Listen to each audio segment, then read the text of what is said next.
வணக்கம். தமிழ்நாடு புதுகை ஸ்டார் செய்திகளுக்காக செய்தி வாசிப்பவர் வித்யா. கோவையில் பல்வேறு இடங்களில் தொடர்ச்சியாக பெய்து வரும் மழையால் குளிர்ச்சியான சூழல் நிலவுகிறது.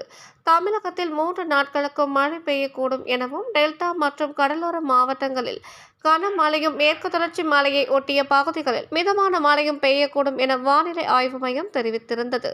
இந்நிலையில் கோவையில் மாநகர் மற்றும் புறநகர் பகுதியில் பல்வேறு இடங்களில் அதிகாலை முதலே சாரல் மழை பெய்து வந்தது.